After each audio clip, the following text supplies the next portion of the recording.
नमस्कार। आप सुन रहे हैं द बॉलीवुड रेडियो और मैं हूं आपके साथ आकाश। दोस्तों, किस्सा राजेश खन्ना का और बात उन दिनों की जब राजेश खन्ना को बैक टू बैक फिल्में ऑफर होने लगी। हिंदी फिल्म इंडस्ट्री में किसी नए कलाकार के साथ अगर शुरुआत में किसी बड़े बैनर का नाम जुड़ जाए तो दूसरे निर्माता खुद ब खुद उसे साइन करने के बारे में सोचने लगते हैं। राजेश खन्ना के साथ भी ऐसा ही हो रहा था। इंडस्ट्री और ट्रेड मैगजीन्स में उनकी चर्चा टैलेंट हंट में चुने गए बेहद टैलेंटेड अभिनेता के रूप में हो रही थी। आखिरी खत और राज के अलावा उन्हें निर्माता नासिर हुसैन की बहारों के सपने, एस बालन की औरत और ए सुब्बा राव की टोली के लिए साइन किया गया। हालांकि थिएटर के दिनों में एक एक्टर के तौर पर राजेश खन्ना कोई मुकाम हासिल नहीं कर पाए थे, मगर फिल्मों में शुरुआत से ही किस्मत उनका साथ दे रही थी। उन्हें हीरो के रोल ऑफर किए जा रहे थे। ये अलग बात है कि ये सभी फिल्में छोटे बजट की थीं और इनमें से ज़्यादातर फिल्मों में उनके रोल से ज़्यादा ध्यान हीरोइन के रोल और फिल्म के गीत संगीत पर था। टैलेंट हंट के कॉन्ट्रैक्ट के मुताबिक यूनाइटेड प्रोड्यूसर्स में शामिल निर्माताओं को उन्हें अपनी फिल्मों में अहम रोल देने थे। इन जाने माने निर्माताओं के साथ फिल्में मिलना ही किसी नए अभिनेता के लिए अपने आप में एक बड़ी उपलब्धि थी। फिर आखिरी खत में कहानी खुद पर केंद्रित न होने के बावजूद राजेश खन्ना ने सबका ध्यान अपनी ओर खींचा। शुरुआती फिल्मों में सिर्फ फिल्म राज में ही उनका रोल अहम था, जो कि एक स्टार के रूप में उन्हें सही लॉन्च दे सकता था और इसमें उनका स्क्रीन टाइम भी बाकी फिल्मों की तुलना में ज़्यादा था क्योंकि वो डबल रोल निभा रहे थे। साथ ही ये उनकी पहली रंगीन फिल्म भी थी। फिल्म आखिरी खत फ्लॉप होने के बाद राजेश खन्ना ने अपनी सारी उम्मीद इस फिल्म से जोड़ रखी थी, लेकिन 1967 में रिलीज हुई निर्माता जीपी सिप्पी की ये फिल्म भी बुरी तरह फ्लॉप हो गई। बबीता के साथ उनकी जोड़ी दर्शकों को पसंद नहीं आई। फिल्म इंडस्ट्री में हर शुक्रवार किस्मत और लोगों की राय बदलती रहती है। लगातार दूसरी फिल्म फ्लॉप होने के बाद राजेश खन्ना को लेकर निर्माताओं और मीडिया की नज़रें भी बदलनी शुरू हो गईं। अब टैलेंट के अलावा लोगों की नज़रें राजेश खन्ना की खामियों पर जाकर ठहरने लगी। ये ताना भी मारा जा रहा था कि आखिर यूनाइटेड प्रोड्यूसर्स ने हजारों प्रतियोगियों के बीच में ये किस लड़के को चुन लिया। लीड रोल मिलने के बावजूद अपने करियर के बारे में जैसा राजेश खन्ना ने सोचा था वैसा कुछ नहीं हो रहा था। इंडस्ट्री में एंट्री मिलने के बाद अब उन्हें हाथ से सब कुछ फिसलता हुआ महसूस हो रहा था। आखिरी खत और राज जैसी मेरी कुछ शुरुआती फिल्में मेरे इस डर को दूर करने में नाकाम रहीं। मैं बेढंगा और अजीब सा महसूस करता था और अपने आप में सिमटा रहता था। ये वो दौर था जब मुझे अंदाज़ा नहीं था कि मुझे क्या करना चाहिए और क्या नहीं। सालों बाद राजेश खन्ना ने अपने एक इंटरव्यू में उन दिनों को याद करते हुए कहा। 1967 में उनकी अगली फिल्म बहारों के सपने की शूटिंग चल रही थी।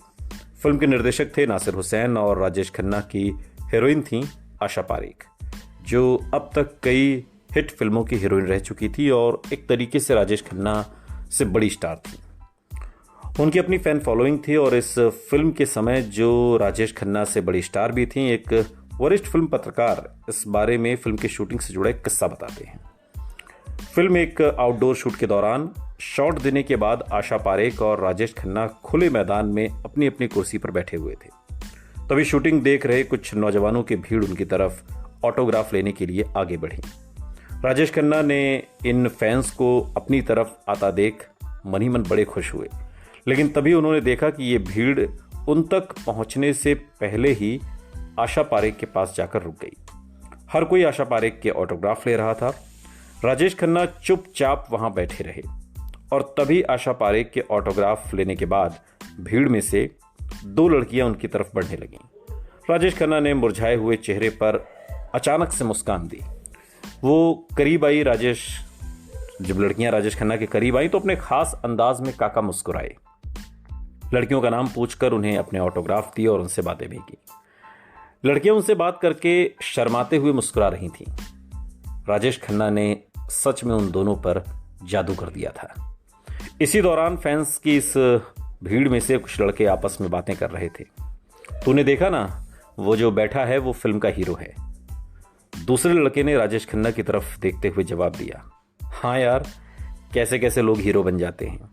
इसकी आंखें देखी, बिल्कुल नेपाल से आया गोरखा लगता है। इस भीड़ पर इस बात को लेकर मौजूद कई लोग भीड़ में खिलखिलाकर हंस पड़े। उस दौर में एक फिल्म मैगजीन को दिए इंटरव्यू में आशा पारेख भी बताती हैं कि उनकी मां उनसे पूछती थी कि वो ऐसे हीरो के साथ काम क्यों कर रही हैं जिसका चेहरा मुहासों से भरा हुआ है। सफलता सब कुछ बदल देती है। कामयाबी के चश्मे से हर चीज खूबसूरत और रंगीन नजर आती है। नाकामी के दौर में जिन बातों को लेकर मजाक उड़ाया जाता है वही बातें कामयाब आने पर, कामयाबी मिलने पर, कामयाब होने पर किसी को बुरी नहीं लगती, बल्कि उनकी तारीफ होती है। इसी मुहासों से भरे चेहरे पर कुछ वक्त बाद पूरा हिंदुस्तान फिदा होने वाला था। लेकिन फिलहाल उस वक्त के इंतजार में राजेश खन्ना का सब्र जवाब दे रहा था। बहारों के सपने में भी आशा पारेख के रोल को ही पसंद किया गया। रोल बेहतर था, लेकिन राजेश खन्ना की संवेदनशील परफॉर्मेंस, मासूमियत और चॉकलेटी चेहरे के बारे में मीडिया में अच्छी बातें लिखी गईं। आज भी ये फिल्म आर.डी. बर्मन के बेहतरीन संगीत के लिए जानी जाती है। गीतकार मजरूर सुल्तानपुरी के 3 यादगार गीत, आजा पिया तोहे प्यार दूं और क्या जानू सजन या चुनरी संभाल गोरी, लोग भूले नहीं हैं। और यही वो फिल्म थी जिसके जरिए राजेश खन्ना और आर.डी. बर्मन का ताल्लुक हुआ।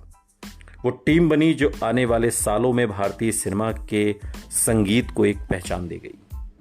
मगर इतने अच्छे संगीत के बावजूद बहारों के सपने का हश्र भी वही हुआ जो राजेश खन्ना की पिछली फिल्मों का हुआ था। एस.एस. बालन की औरत भी फ्लॉप रही। ये नाकामी निर्माताओं के सब्र का इम्तिहान ले रही थी। लेकिन राजेश खन्ना के साथ एक अजीब बात हो रही थी। ऐसी घटना उनसे पहले या उनके बाद शायद किसी एक्टर के साथ नहीं हुई। 4 बड़ी फ्लॉप देने के बाद निर्माता उन्हें अब भी अपनी फिल्मों में बतौर हीरो साइन कर रहे थे। ऐसा आमतौर पर होता नहीं है। पता नहीं क्यों उन्हें राजेश खन्ना पर ऐसा यकीन था जो फिल्में पिटने के बाद भी पूरी तरह डगमगाया नहीं था। जो नई फिल्में राजेश खन्ना ने साइन की थी उनमें शक्ति सामंत की आराधना और राज खोसला की 2 रास्ते थी। मगर कामयाबी का रास्ता कितनी दूर है इसका अंदाजा राजेश खन्ना को नहीं था। निर्माता निर्देशक B.R. चोपड़ा भी राजेश खन्ना को चुनने वाले यूनाइटेड प्रोड्यूसर्स की टीम में से एक थे। उनके छोटे भाई यश चोपड़ा भी उन दिनों उन्हीं के साथ काम करते थे। उन दिनों यश B.R. फिल्म्स के लिए धर्मेंद्र, फिरोज खान, सायरा बानो को लेकर फिल्म आदमी और इंसान की शूटिंग लगभग पूरी कर चुके थे।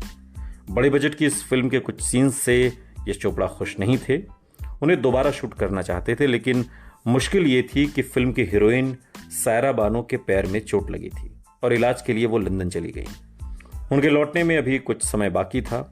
यश चोपड़ा किसी तरह इस वक्त का इस्तेमाल करना चाहते थे और इन्हीं दिनों यश चोपड़ा के मशहूर नाटककार प्रवीण जोशी का एक गुजराती नाटक उन्होंने देखा जिसका नाम था धूमस। धूमस में मुख्य किरदार उनके भाई अरविंद जोशी, जो कि अभिनेता शर्मन जोशी के पिता, उन्होंने निभाया था।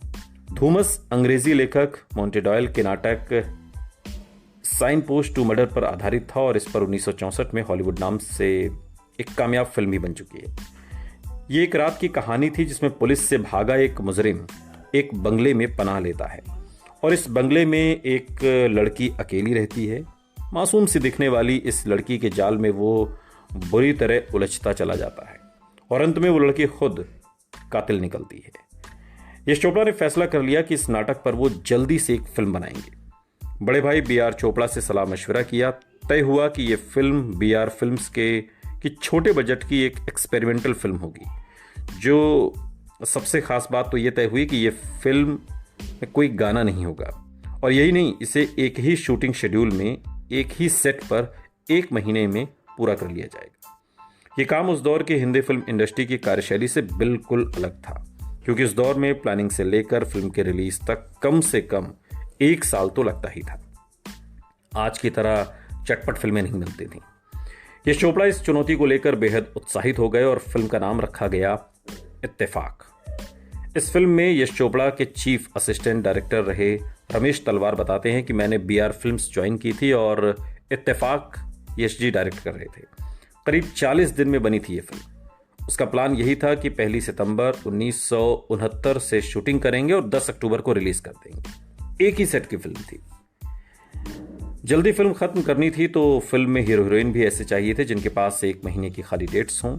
हीरो के लिए बी आर चोपड़ा के दिमाग में पहला नाम था राजेश खन्ना।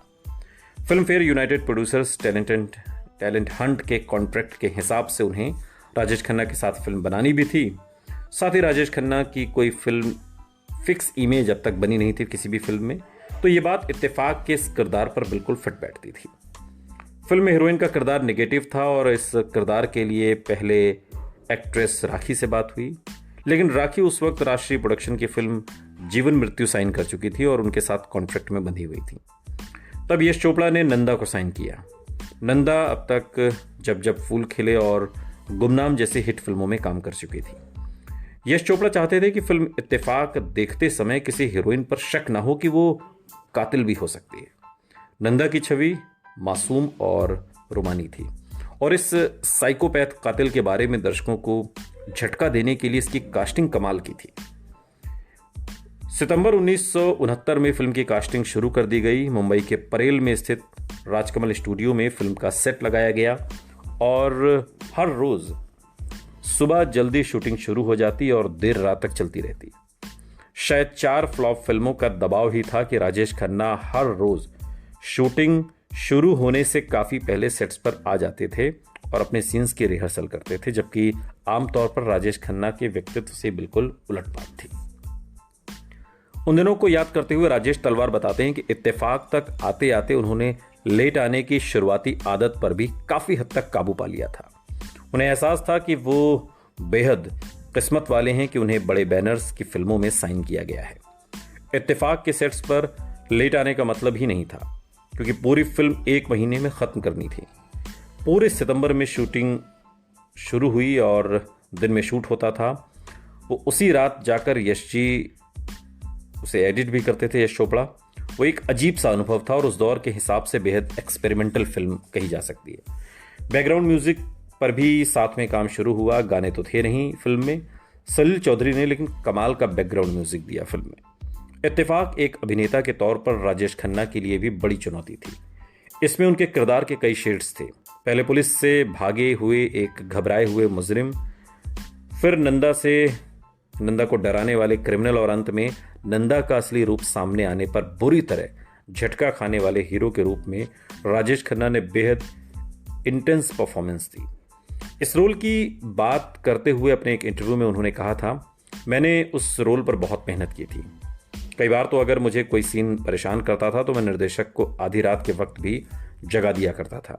हालांकि फिल्म के कई सीन में राजेश खन्ना काफी लाउड भी नजर आते हैं, लेकिन मेलोड्रामा शायद उस दौर की हिंदी फिल्मों का अहम हिस्सा हुआ करता था, जिसमें राजेश खन्ना तब फिट बैठे। इत्तेफाक की शूटिंग शुरू होने से पहले ही राजेश खन्ना शक्ति सामंत की फिल्म आराधना और राज खोसला की 2 रास्ते की शूटिंग तकरीबन पूरी कर चुके थे। दोनों फिल्मों को साल 1969 के अंत में रिलीज होना था, लेकिन इत्तेफाक ने रिलीज होने की दौड़ में बाकी दोनों फिल्मों को पीछे छोड़ दिया। 4 अक्टूबर 1969 को इत्तेफाक रिलीज हुई। बिना गानों की सस्पेंस थ्रिलर ने आम मसाला हिंदी फिल्म देखने वाले दर्शकों को हैरत में डाल दिया। फिल्म की असली स्टार नंदा थीं, जिनकी खूब तारीफ हुई, लेकिन फिल्म के सरप्राइज पैकेज साबित हुए राजेश खन्ना, जिनके अभिनय की बड़े बड़े समीक्षकों ने जमकर तारीफ की। राजेश तलवार बताते हैं, इत्तेफाक कम बजट की फिल्म थी, 15 हफ्ते चली, तारीफ भी हुई। राजेश खन्ना की एक्टिंग देखकर इंडस्ट्री के लोग भी कहने लगे कि भाई ये टैलेंट अब तक कहाँ छिपा था। मतलब अभिनय की जो गहराई उन्होंने इत्तेफाक में दिखाई, उससे लोगों को एकदम से राजेश खन्ना अच्छे लगने लगे। एक उम्मीद नजर आने लगी थी। लंबे वक्त के बाद आखिरकार राजेश खन्ना ने पहली बार कामयाबी का जायका चख लिया था, लेकिन किसी को यह अंदाजा नहीं था कि यह कामयाबी कोई इत्तेफाक नहीं बल्कि बॉक्स ऑफिस पर आने वाले एक तूफान की बस शुरुआत भर है। तूफान यानी कि बैक टू बैक 15 सुपरहिट फिल्मों का सिलसिला, जो फिल्म आराधना से शुरू होना था। सुनते रहिए द बॉलीवुड रेडियो, सुनता है सारा इंडिया।